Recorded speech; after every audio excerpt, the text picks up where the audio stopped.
bienvenue. Alors, on n'a pas entendu ce que vous êtes dit. Ah, j'ai dit, je suis trop fan de toi. Ah, mais vous n'êtes pas vu avant? Non, Ah bon? on m'a dit au maquillage qu'elle était là et j'ai ouvert la bouche comme ça. Bah, Zao, Gabriella, Zao. Enchantée. Et voici une partie d'équipe et le public. Alors, Gabriella, vous êtes quintuple championne du monde et championne olympique de danse sur glace. Avec Guillaume Cizeron aux derniers Jeux Olympiques de Pékin en 2022. D'habitude, votre partenaire est un homme. Mais début février, pour le gala Art on Ice, vous avez dansé avec l'américaine Madison Hubble. Comment ça s'est fait ? Alors, oui, c'est une longue histoire. En fait, Madison et moi, on s'est entraînés dans le même centre d'entraînement quand on était compétitrices rivales à Montréal. Et en fait, on était aussi amis. Et un jour, un peu en rigolant, on a fait un exercice ensemble, on a patiné un peu ensemble. Et finalement, en fait, c'était plutôt cool. Et on s'est dit, tiens, ce serait marrant d'explorer ça en fait, quand on aura fini notre carrière compétitive, etc. Et ce qu'on a fait, on a partagé des vidéos, ça a eu beaucoup de succès. Les gens étaient genre, waouh, c'est trop cool. Et du coup, finalement, on s'est fait inviter à un spectacle donc en Suisse il y a 2 semaines. Et voilà, ça s'est fait comme ça. Après, le truc, c'est qu'on a l'air d'annoncer un truc, mais énorme, Oui. alors que c'est juste 2 patineuses sur Oui. très bonnes patineuses sur la glace.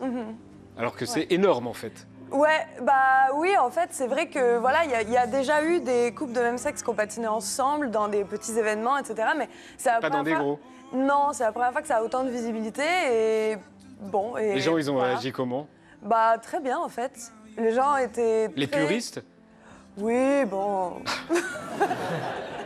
Il y en aura toujours, mais non, les gens, de manière générale, ont super bien réagi. Et en fait, beaucoup de gens étaient genre, mais pourquoi on n'avait pas fait ça avant? Oui. Ah oui, pourquoi? Donc, pourquoi, en effet? Et bon, maintenant, Est-ce que c'est autorisé dans les grandes compétitions? Non, pas encore. Non, c'est JO, autorisé. Au JO... Non, au Canada, non? Au Canada, oui, mais seulement au niveau national pour l'instant. Donc, et c'est récent, c'est seulement depuis 2023.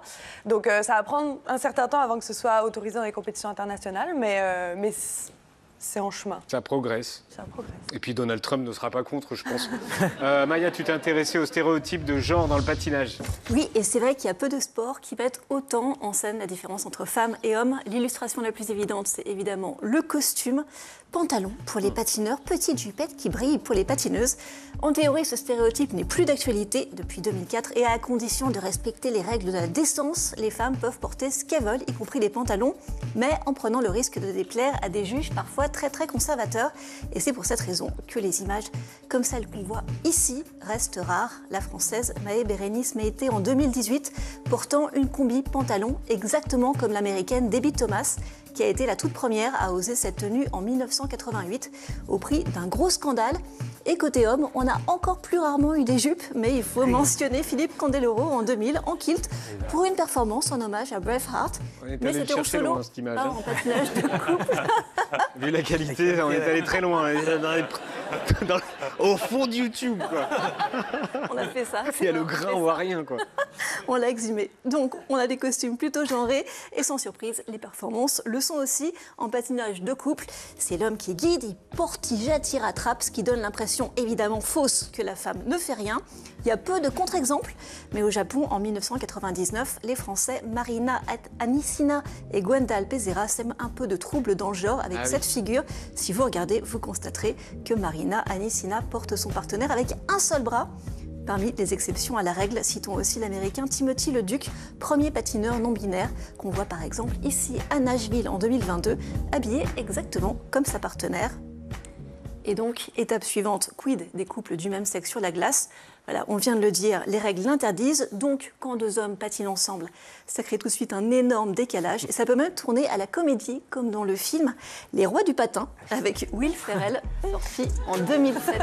2 men skating together, and in our division, no less. Those two are nothing but a couple of freaks. The first male pair in the history of the sport. How is this going to work? Voilà, donc on mesure en voyant ces images la petite révolution que vous portez.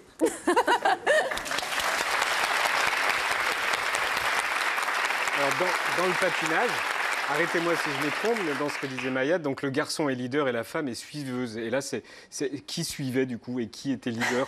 Est-ce que Madison est la suiveuse ou Non, bah en fait, c'est vrai que moi, quand j'ai grandi, j'ai souvent entendu, voilà, c'est la femme qui suit, c'est l'homme qui guide, un peu comme c'était traditionnellement dans les danses de salon, etc. Et en fait, c'est que récemment que je me suis dit, tiens, je sais pas si c'est vraiment nécessaire. Comme règle. Et voilà, moi, c'était un code auquel je m'étais habituée, que je n'avais pas vraiment questionné en fait, pendant très longtemps, parce que je pensais qu'il était nécessaire au bon fonctionnement d'un couple. Et en fait, oui, quand j'ai commencé à patiner avec Madison, etc., je me suis rendu compte qu'il n'y avait pas besoin que quelqu'un guide et quelqu'un suive. C'était un langage, on se parle entre nous, nos corps se parlent entre nous. Et ce n'est pas des choses qui sont nécessaires, en fait. Mais les fédérations, elles sont prêtes à changer, à évoluer d'après vous ou pas? Ben, je pense que oui. J'ai eu quand même beaucoup de discussions avec des fédérations internationales, notamment au Canada.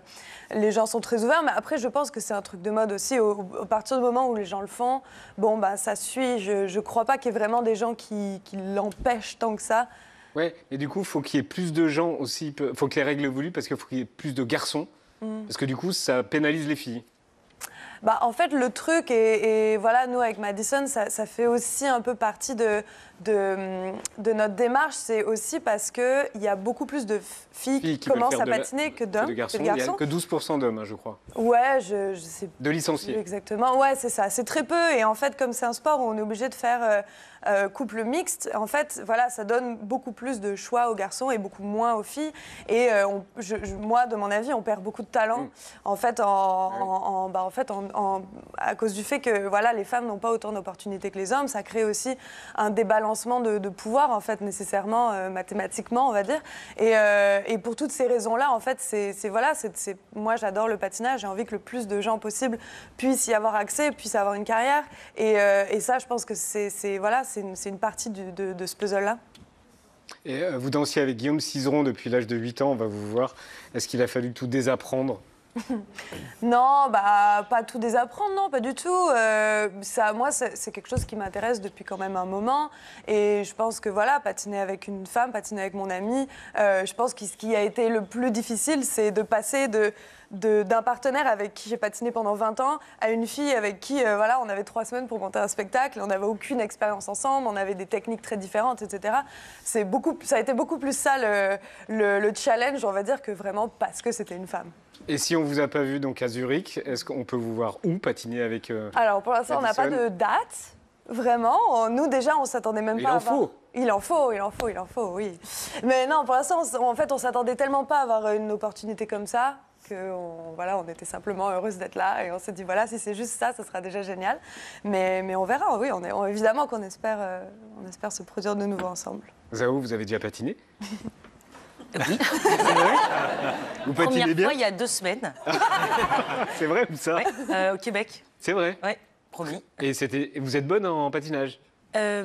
Alors ça m'a pris quelques minutes pour m'habituer. C'était la première fois? Ouais, j'ai essayé le hockey, c'est une catastrophe. Ça, j'étais vraiment, mais c'est une honte. J'ai des vidéos mais ridicules. Mais par contre le patinage sans, je suis assez bonne parce que j'ai beaucoup fait de roller. D'accord. Voilà. Bon, moi, je suis assez bonne. Non, la honte de dire ça. Non, je suis pas ridicule. C'est une championne. Non, mais... Non, je suis pas. Non, je suis pas bonne. Non, je me débrouille pas. Non.